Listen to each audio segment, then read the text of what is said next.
Explain the motivation or the inspiration, I guess you could say, behind the C-shaped design. Okay. Why, like maybe is like a culturally appropriate measure why you would design it that way, Yes. as opposed to like just plonking a Western style Like concrete house there that needs to be air conditioned like heavily. that's And it. can you just explain what are the design principles Okay. behind that? All right. So when you're looking back at the sort of like anthropological campsites of yesteryear of how indigenous people lived, you can sort of like Google Paul Mermott. Okay. He's done some studies around that. Right. But as part of that, I discovered that they lived in C-shape, Right. sort of like campgrounds where you've got the men's section, single women section, and then you've got a nuclear family sections, and with breezeways in the middle and all that kind of stuff. So, but I hadn't done this research when I did the experiment. Okay. I just something just told me It felt right. yeah, it's right. just to do that. Yep. But I only discovered this when I met Elizabeth, who's the architect for the from Western Australia. Yeah. And then I'm watching what she has created, and I'm going, oh my God, I've been looking for you. Like, I didn't know I was looking for you until I found you. And as you can see, I guess in the video, it exposes the C-shape element of what these houses should be. Yep. Or in a circular motion, where the middle part of it is potentially going to be the recreational and community space. Okay. And we've created a place that has extra large verandas, because the way that I have understood sort of like the behavioral characteristics, norms Yep. of indigenous people is they like to sleep outside. Yes. And having these extra large verandas creates space for them to put their beds or mattresses out, or do some kind of a camp setup outside. And it's modern enough in a way that when they look at it, or when they enter their community, it's a source of pride, because normal communities that you go into are often run down, and you've got plonks of houses, dotted around, and not necessarily, there was no town planning that used to go into where they were putting these houses before. But we've actually tried to put some thought into this to modernize everything, but also taking into account the cultural values of indigenous people. See, I think this is fantastic because, look, I've been on this planet for 37 years now, right? And I've lived in the territory. Like, I was born and bred in the territory, lived here almost all my life. Yeah. I remember people talking about this type of thing 30 years ago when I was living in Tennant Creek, right? Like, we're building the wrong style of housing for indigenous people, housing that they don't want, nor do they need.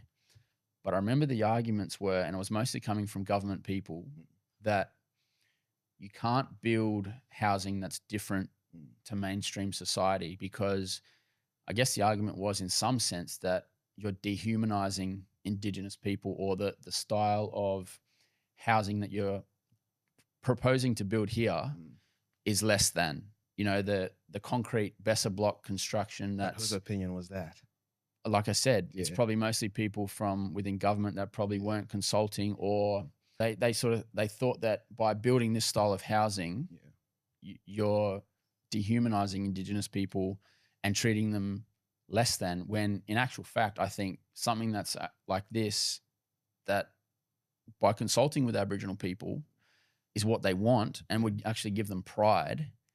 Is like this, I don't mean to take away from this. This is not a new idea, but the fact that you're hopefully going to do it is groundbreaking on its own. And I think that something like this is fantastic. So have you had any, I guess the question is, have you had any of those types of criticisms that by building this type of housing that differs from, say, like more mainstream society, urban areas, that I'm going against the grain or doing? Well, that you're not giving indigenous people the same kind of housing or benefits that, say, mainstream society are getting. I would. It's a yes and no to that. Okay. Because the element that sort of like the main argument against this is that it's something that's never been done before. That's the main crux of that, no, you can't do it. It's Yep. because it's never been done before. But when I then start asking questions and I'm going, all right, so I give examples of the feel of walking into a Western house, or Western design type of house. Like, you can see what a Portuguese inspired house looks like. You know what is Italian or Spanish house looks like. A Roman house, and all the architectural aspects of it, and how you walk into the house and what parts of the house you like get the access cultural to. values So are manifest physically in the housing. That's it. Yeah, that's correct, because the culture dictated what a house looked like and how it's designed, and we completely forgot to account for that when designing houses we thought would be appropriate for Indigenous people, because I still personally don't have a full understanding of Aboriginal culture. I've done a cultural awareness course, a day course, and I did pick up some things in kinship values and that sort of stuff. But then I've been doing extra research to try and understand the living conditions and what appropriate habitation and sanitation and everything else can be added into what was the campgrounds before. Because where was the toilet if they were living, if it's like nomadic type of lifestyle? Yep. The toilet would be somewhere on the south side, right, or on whatever downward version of where the campsite is, because you don't want, or downwind, for example, as well. Sure. Because you don't want things to kind of come back up to you. Absolutely. But then when you look at the way that, so the community that I was doing the renovations for, when I sort of like got given all the contracts, government side, to go, okay, we need to do this, and I'm doing all the scoping, I'm asking for where's the existing drawings for the houses? They don't exist. They're not there. Where's the services drawings? They don't exist. And I ended up having to then commission like GRP surveys to get all of that redone and everything else. So you're starting from the ground up, essentially. Yeah, that's it. Which is really hard. But the budget wasn't really there for all of that, Excuse me. But I also discovered that most of these houses are built lower than the road, like the ground floor level is like, so whenever it rains, the water's pouring into the service lots rather than pouring out into the road and hitting, so that kind of like planning was wrong. Really sort of fundamental design was not there. No, it wasn't. Yeah. So with seeing that, and then all the gradient falls in the sewage and everything else was incorrect, and I'm like, so were we not checking these things in the past? What was the, but you can't ask too many questions without pissing people off. Sure.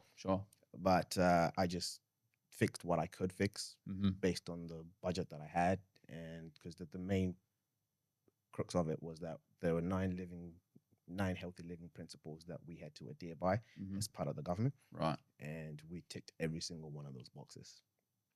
And I guess which is why this Chief Minister Award thing for advancing Aboriginal community development came about. But if I can go back to what this means, I think, can I just ask one question quickly? So I think another criticism of this would be that you can't roll this out, saying like an urban area. Is that how you see it, or do you think like is this more just for sort of community type arrangements, or is this something that you can actually bring to the urban areas, cities, towns, that sort of thing? Yes, you can. Okay. Yes, you can. Because I'll give an example. So somebody's somewhere in the planning of Zucoli, for example. Sure, like town planners. Yes. Yep. So all the houses have to adhere to, the front facade has to look of a certain type, right? Right. And somebody made that a rule, that you can't really build anything that's out of the ordinary to what else doesn't conform to like the other houses, and that's it. Yep. So why not change that? Right. Because if you do that, then you create room for having discussions about what this looks like from the outside.